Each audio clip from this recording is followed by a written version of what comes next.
Hello കൂട്ടുകാരെ, വീണ്ടും കുട്ടിക്കഥയിലേക്ക് നിങ്ങളെ എല്ലാവരെയും സ്വാഗതം ചെയ്യുന്നു. നിങ്ങളെല്ലാവരും സന്തോഷമായിട്ടിരിക്കുന്നെന്ന് അച്ഛൻ വിചാരിക്കുകയാണ്. ഇന്ന് അച്ഛൻ നിങ്ങളുമായി പങ്കുവെക്കാനായിട്ട് പോകുന്നത് വളരെ പണ്ട് ജീവിച്ചിരുന്ന ഒരു കൊച്ച് പെൺകുട്ടിയെക്കുറിച്ചാണ്. ഇസ്രയേൽ രാജ്യത്ത് ജീവിച്ചിരുന്ന ഈ പെൺകുട്ടിക്ക് നമുക്ക് വേണമെങ്കിൽ അന്ന എന്ന് പേർ വിളിക്കാം. ഇവൾ നല്ല സുന്ദരിയാണ്, നല്ല മിടുക്കിയാണ്, നിങ്ങളെപ്പോലെ സ്മാർട്ടാണ്. എല്ലാ കാര്യങ്ങളും നല്ല വൃത്തിയായിട്ട് ചെയ്യാൻ നല്ല മിടുക്കുള്ള അന്ന. അങ്ങനെ ഇരിക്കുമ്പോഴാണ് ആരാം എന്ന് പറയുന്ന മറ്റൊരു രാജ്യം ഇസ്രയേൽ രാജ്യത്തിനോട് യുദ്ധം ചെയ്യാനായിട്ട് വരുന്നത്. അങ്ങനെ യുദ്ധം ചെയ്ത് ഇസ്രയേൽ രാജ്യം തോറ്റുപോയി. ആരാം രാജ്യം ജയിച്ചു. ആരാം രാജ്യം ജയിക്കുമ്പോൾ ആ കാലഘട്ടത്തിൽ ജയിക്കുന്ന രാജ്യം തോറ്റ രാജ്യത്തെ കൊള്ളയടിക്കുന്ന ഒരു പതിവുണ്ടായിരുന്നു. അങ്ങനെ ഇസ്രയേൽ രാജ്യത്തെ മുഴുവനായി കൊള്ളയടിക്കുക മാത്രമല്ല, അവിടെ ഉണ്ടായിരുന്ന ആളുകളെയൊക്കെ അടിമകളായി പിടിച്ചുകൊണ്ട് പോവുകയും ചെയ്തു. അങ്ങനെ ആരാം രാജ്യം ഇസ്രയേൽ ജനതയെ പിടിച്ചുകൊണ്ട് പോകുന്ന കൂട്ടത്തിൽ ഈ നമ്മുടെ പാവം അന്നയും ഉണ്ടായിരുന്നു. അങ്ങനെ അന്ന ആരാം രാജ്യത്ത് എത്തി. ആരാം രാജ്യത്ത് ആ രാജ്യത്തിൻ്റെ സേനാധിപതിയായ നയമാൻ്റെ വീട്ടിൽ ജോലി ചെയ്യാനായിട്ട് അന്നയ്ക്ക് വലിയ ഒരു നിയോഗം കിട്ടുകയാണ്, ഉത്തരവാദിത്വം കിട്ടുകയാണ്. അങ്ങനെ അന്ന ആരാം രാജ്യത്തിൻ്റെ സേനാധിപതിയായ നയമാനുമായി ചേർന്ന് അവൻ്റെ ഭവനത്തിൽ സന്തോഷത്തോടെ ജീവിക്കാനായിട്ട് തുടങ്ങി. നയമാനെ കണ്ടോ? നല്ല ശക്തിയുള്ള ആരോഗ്യമുള്ള നയമാൻ. അവൻ കാരണം കൂടിയാണ് ഈ ആരാം രാജ്യം ഇസ്രയേൽ ജനതയോട് ജയിച്ചത്. അതിൻ്റെ എല്ലാ മികവും അവനുണ്ട്. അവന് നല്ല പ്രൗഢിയുണ്ട്, അല്ലേ? നിങ്ങൾ സൂക്ഷിച്ച് നോക്കിക്കേ. എന്നാൽ അവൻ്റെ മുഖത്ത് ചെറിയ പ്രയാസങ്ങളൊക്കെ നിങ്ങൾ കാണുന്നുണ്ടോ? അവൻ്റെ കയ്യിലൊക്കെ കണ്ടോ ഏതാണ്ടൊരു ബുദ്ധിമുട്ടുകളൊക്കെ? അതെ, അവൻ വില്ലാളി വീരൻ മാത്രമല്ല, അതോടൊപ്പം തന്നെ അവനൊരു കുഷ്ഠരോഗിയും കൂടിയാണ്. കുഷ്ഠരോഗിയെ ഒരു പക്ഷേ നിങ്ങൾക്ക് അറിയാമായിരിക്കാം. ഈ കാലഘട്ടത്തിലൊന്നും നമ്മൾക്കിവിടെ കാണാനായിട്ട് കഴിയുകയില്ല. വളരെ കാലങ്ങൾക്ക് മുമ്പ് പല കുഷ്ഠരോഗികളും നമ്മുടെ സമൂഹത്തിലൊക്കെ ഉണ്ടായിരുന്നു. കുഷ്ഠരോഗത്തിൻ്റെ പ്രത്യേകത എന്ന് പറഞ്ഞാൽ ചിലപ്പോൾ ചില അവയവങ്ങളൊക്കെ അങ്ങ് നഷ്ടപ്പെടും, ജീർണിച്ച് മോശമായി വിരലുകൾ നഷ്ടപ്പെടാം, ശരീരത്തിൻ്റെ ഏതെങ്കിലും ഭാഗത്തുള്ള മാംസങ്ങൾ നഷ്ടപ്പെടാം. അങ്ങനെ വളരെ മോശമായൊരു രോഗം, മറ്റുള്ളവർ വളരെ അറപ്പോടെ കണ്ടിരുന്ന ഒരു രോഗം. അതുകൊണ്ട് തന്നെ നമ്മുടെ നയമാന് വളരെ പ്രയാസമുണ്ട്. അവൻ വില്ലാളി വീരനൊക്കെ ആണെങ്കിൽ പോലും ഇങ്ങനെ വളരെ മോശമായ ഒരു രോഗത്തിന് അടിമയല്ലേ നമ്മുടെ നയമാൻ. അവനിങ്ങനെ സങ്കടത്തോടെ ഇരിക്കുകയാണ്. അങ്ങനെ ഇരിക്കുമ്പോൾ നമ്മുടെ കൊച്ച് അന്ന വീട്ടിലെ കാര്യങ്ങളൊക്കെ വൃത്തിയാക്കുന്നുണ്ട്. തൻ്റെ യജമാനത്തിയോട് വളരെ സൗഹൃദമായിട്ട് അന്ന ഇടപെടുന്നുണ്ട്. എന്നാൽ അന്നയ്ക്കും വലിയ സങ്കടമാണ്. കാരണം തൻ്റെ യജമാനായ നയമാന് വില്ലാളി വീരനാണെങ്കിൽ പോലും ഈ രോഗം കാരണം വിഷമിച്ചിരിക്കുകയാണ്. ആ വിഷമം അന്നയുടെയും വിഷമമായി മാറി. എന്നാൽ അന്ന ഇങ്ങനെ പ്രാർത്ഥിച്ചു. കാരണം അന്ന നന്നായി പ്രാർത്ഥിക്കുന്നവളാണ്.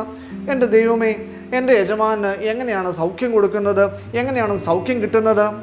അപ്പോഴാണ് അവൾ പെട്ടെന്ന് ഓർമ്മ വരുന്നത് തൻ്റെ ഇസ്രായേൽ രാജ്യത്തുള്ള മഹാനായ ദൈവപുരുഷനായ എലീശ എന്ന് പറയുന്ന പ്രവാചകനെക്കുറിച്ച്.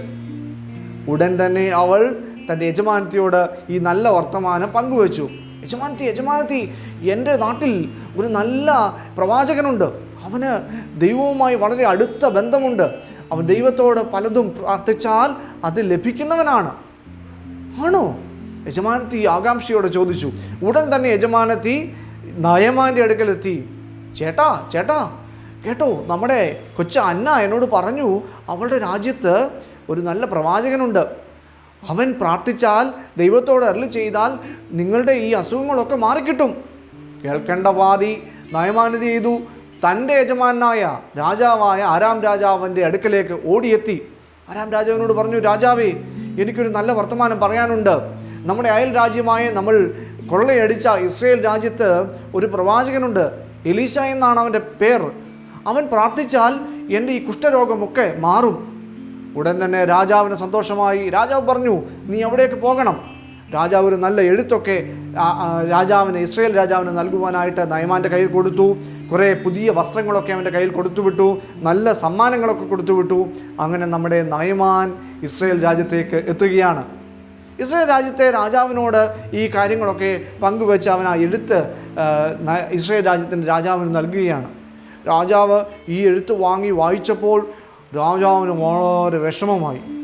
രാജാവ് ചോദിച്ചു, ഞാൻ ആരാ? ദൈവമാണോ ഇങ്ങനെ രോഗവുമായി വരുന്നവർക്ക് സൗഖ്യം കൊടുക്കാനായിട്ട്?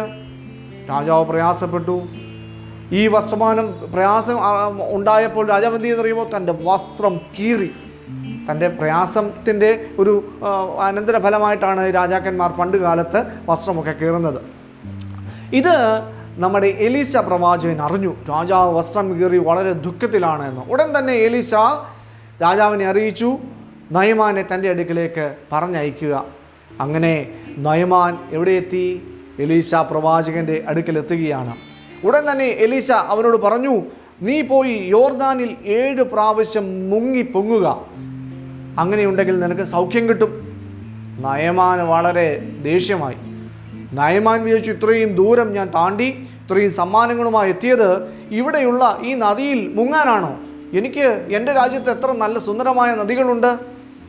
എന്നാൽ ഈ നയമാൻ്റെ കൂട്ടത്തിലുള്ള ചില സഹായികൾ പറഞ്ഞു, യജമാനെ, പ്രവാചകൻ പറഞ്ഞതല്ലേ, അതൊന്നും മുഖവിലക്കെടുക്കാതെ ഇരിക്കരുത്, നിങ്ങൾ പോയി അത് ചെയ്യണം. അങ്ങനെ നമ്മുടെ നയമാൻ യോർദാൻ നദിയിലെത്തുകയാണ്. 1 മുങ്ങി, 2 മുങ്ങി, 3 മുങ്ങി, 4 മുങ്ങി, 5 മുങ്ങി, ഒരു മാറ്റവുമില്ല. 6 മുങ്ങി. 7ാമത്തെ തവണ മുങ്ങി പൊങ്ങിയപ്പോൾ തൻ്റെ കയ്യിലെയും തൻ്റെ മുഖത്തെയും മറ്റ് ശരീരത്തിൻ്റെ മലഭാഗങ്ങളുമുള്ള കുഷ്ഠരോഗം മാറി. നല്ല സുന്ദരമായ ശരീരം, നല്ല പിഞ്ചു കുഞ്ഞിൻ്റെ ശരീരം പോലെ നയമാൻ്റെ ശരീരം രൂപപ്പെടുകയാണ്. പ്രിയ കൂട്ടുകാരെ, അങ്ങനെയുണ്ടെങ്കിൽ നമ്മുടെ ഈ നയമാൻ എന്ന് പറയുന്ന വില്ലാളി വീരന് സൗഖ്യം കിട്ടിയത് ആരാണ് കാരണം? എലീശയാണോ? അതെ, എലീശയാണ്. ദൈവത്തോട് പ്രാർത്ഥിച്ച് ആണ് സൗഖ്യം കൊടുത്തതല്ലേ. എന്നാൽ ആരാം രാജാവാണോ? അതെ, ആരാം രാജാവും അതിന് കാരണമാണ്. എന്നാൽ പ്രധാന കാരണം ആരാണ്? നമ്മുടെ കൊച്ച് പെൺകുട്ടി അന്നയാണ് അല്ലേ. അവൾ ഈ നയമാൻ്റെ ദുഃഖം അവളുടെ ദുഃഖമായി കണ്ടു അല്ലേ. അപ്പോൾ തന്നെയാണ് അവൾ പ്രാർത്ഥിച്ചപ്പോൾ അവൾക്ക് ഓർമ്മ വന്നത് ആരെപ്പറ്റി? എലീശയെ പറ്റി. അങ്ങനെയാണ് എലീശയിലെ അടുക്കലേക്ക് നയമാനെ പറഞ്ഞു വിടുന്നത് അല്ലേ. എന്നെ കേൾക്കുന്ന നിങ്ങളും കൊച്ചു കുഞ്ഞുങ്ങളൊക്കെയാണ് അല്ലേ, കൊച്ചു കൂട്ടുകാരാണ്. നിങ്ങൾക്ക് എന്ത് ചെയ്യാൻ കഴിയും? നിങ്ങൾക്ക് സൗഖ്യം കൊടുക്കാൻ കഴിയുമോ? ഒരുപക്ഷെ നിങ്ങൾക്ക് സൗഖ്യമൊന്നും മറ്റുള്ളവർക്ക് ഇങ്ങനെ കൊടുക്കാൻ കഴിഞ്ഞില്ലെങ്കിലും നിങ്ങൾക്ക് ചെയ്യാൻ കഴിയുന്ന പല കാര്യങ്ങളുമുണ്ടല്ലേ. എന്താണ്? നിങ്ങൾക്ക് പ്രാർത്ഥിക്കാം മറ്റുള്ളവർക്ക് വേണ്ടി. നമ്മളുടെ അയൽവക്കങ്ങളിലുള്ള, നമ്മുടെ ചുറ്റുപാടുമുള്ള, ചിലപ്പോൾ നമ്മുടെ സുഹൃത്തുക്കളായിട്ടുള്ള ഒത്തിരി ആളുകൾ പല രോഗത്തിൻ്റെ ഭാരം അനുഭവിക്കുന്നവരുണ്ടാകാം. ചിലപ്പോൾ പൈസ ഇല്ലാതെ ബുദ്ധിമുട്ടുന്നവരാകാം. മറ്റ് മാനസികമായ ഒത്തിരി പ്രയാസങ്ങൾ അനുഭവിക്കുന്നവരാകാം. അങ്ങനെയുള്ളവരെയൊക്കെ കാണാൻ, അങ്ങനെയുള്ളവർക്കൊക്കെ നമ്മൾക്ക് പ്രാർത്ഥിക്കാനൊക്കെ നിങ്ങൾക്ക് കഴിയും അല്ലേ. അങ്ങനെയുള്ളവർക്ക് വേണ്ടി പ്രാർത്ഥിക്കണം.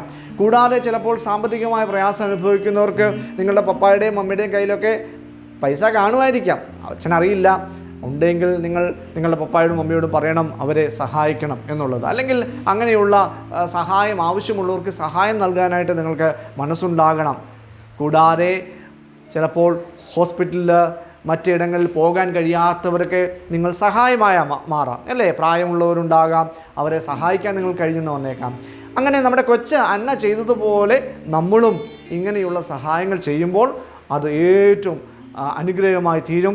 ദൈവത്തിന് അങ്ങനെയുള്ള കുഞ്ഞുങ്ങളെയാണ് ഏറ്റവും ഇഷ്ടം. അതുകൊണ്ട് ഇന്ന് നിങ്ങൾ ഈ കൊച്ചു അന്നയുടെ കഥ നിങ്ങൾക്ക് ഇഷ്ടമായെന്ന് അച്ഛൻ വിചാരിക്കുകയാണ്. ഇത് നിങ്ങൾക്ക് കൂടുതലായി മനസ്സിലാക്കണമെങ്കിൽ നിങ്ങൾ എവിടെ പോയി കാണണം, വായിക്കണമെന്നറിയാമോ?